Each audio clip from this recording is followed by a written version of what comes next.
ટમેટાનો કાર્યક્રમ કરવાનો હતો વો ભાઈ. આજ આપણે ગાંઠિયાવાળા ટમેટા બનાવવાના હે. જો આપણે ટમેટા મોરવા તો બેહી જ જતા વો ભાઈ. મસ્ત ને ટમેટા મોરી નહીં ખાતા. તમને ટમેટાનું શાક ભાવે કે નહીં કમેન્ટ કરીને કહી જવો. જો આપણે શાક બનાવવાનો તળિયો પણ ગોતી જ લીધો. પછી તો આપણે તળિયો મૂકી દીધો ચૂલા ઉપર ને તેલ ગરમ છે ને એટલે આપણે બધાને પહેલા નાખી દીધું જીરું. પછી લસણ પણ નાખી દીધું વો ભાઈ. લીલા મરચા પણ થોડાક નાખી દીધા. પછી તો મસ્ત ઘડીક વાર પાકવા દીધું ને પછી આપણે એમાં નાખી દીધા ટમેટા. પછી તો મસ્ત તેલનું બધું મિક્સ કરી નાખ્યું હો.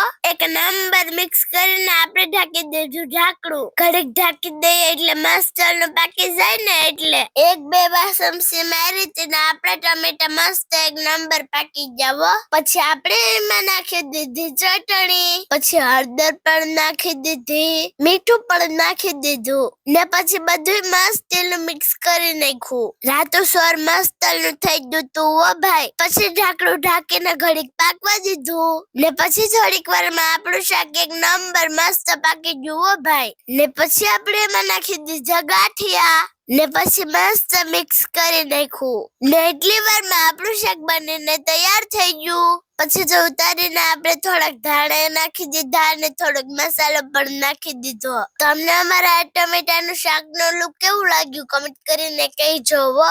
ને વિડીયો પસંદ આવ્યો હોય તો વિડીયોને લાઈક કરવાનું ન ભૂલતા ને અમારા એકાઉન્ટને ફોલો પણ કરી દેજો હો. Bye bye, take tech.